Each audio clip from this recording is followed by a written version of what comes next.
Hello, my little zebras who are not so little anymore. Wow, you're soon going to be done with zebra class. And where will you be going next? Flamingo class. Wow, I'm so proud of all of you. So it's story time, and I have a fun story for you today. Okay? So let's begin. Story time, story time.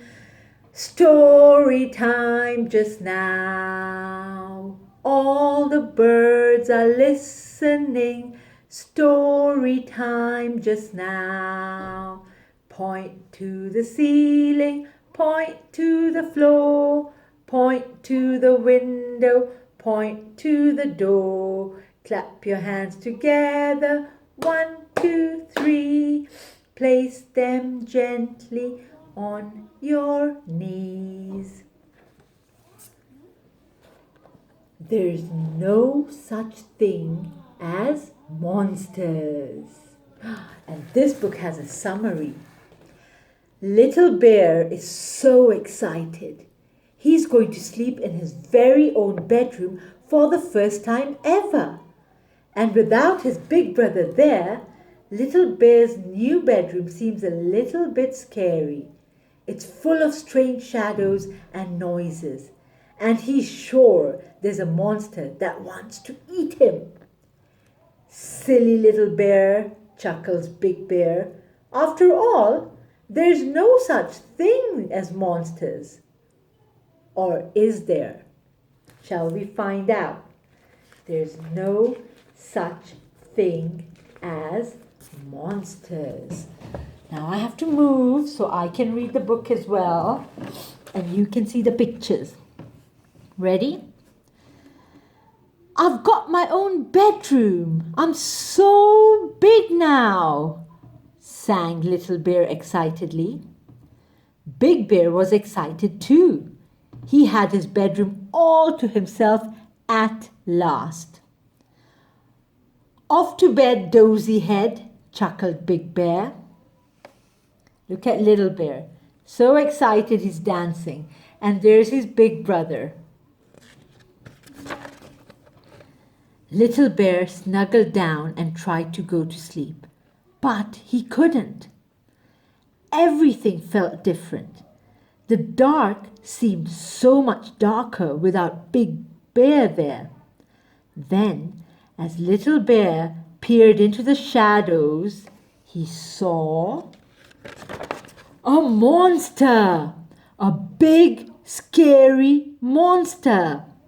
All covered in spines, watching and waiting and ready to pounce. Big Bear! Big Bear! cried Little Bear.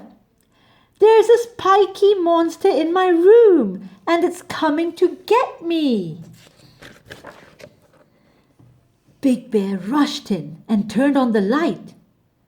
But there wasn't a monster, just a floppy old toy on the back of the chair. Big Bear put it on his head and did a silly spiky monster dance. Don't be a scaredy bear. Shadows can't hurt you, he said.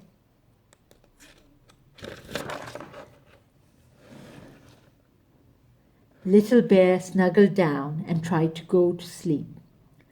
But it was just too quiet without Big Bear there. He tried humming a little song to keep the quiet out. Then he thought, what if there's something under my bed? Something that's keeping very still. Shh. He wriggled nervously over to the edge, peeked underneath his bed, and saw a monster's tail. Big Bear, squealed Little Bear. There's a slimy monster under my bed and it's going to eat me. Big Bear rushed in and dived under the bed. But there wasn't a monster, just a stinky old sock. Big Bear put his hand in the sock and made stinky sock monster noises. Then he bundled Little Bear back into bed. "Night, night, don't let the bed socks bite," chuckled Big Bear.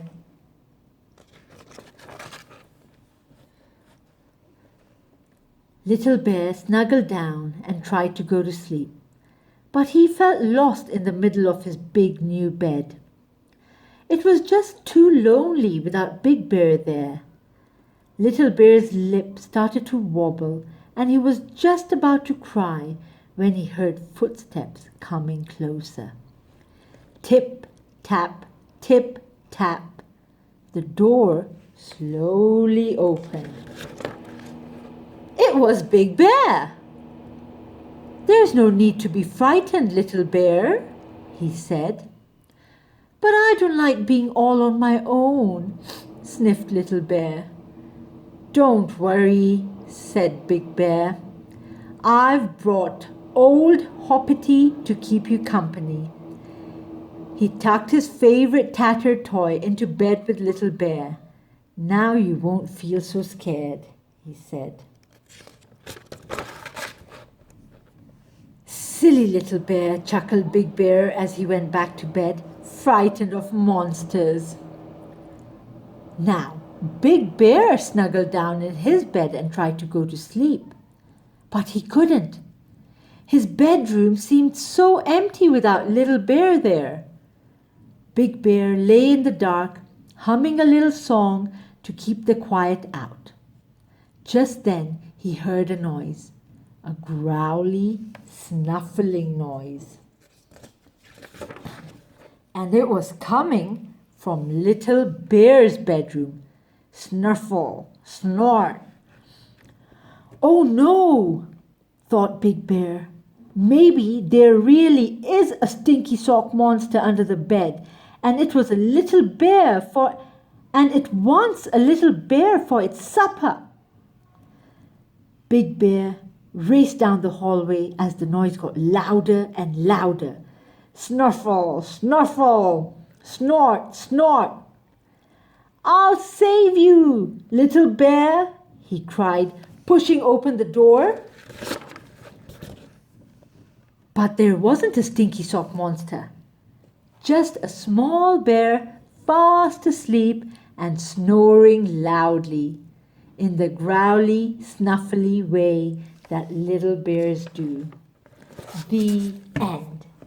So you see, zebras, there are no such thing as monsters. Okay? So when you go to bed, hug your pillow tight, close your eyes, and think of happy thoughts. Good night, sweet dreams. Bye.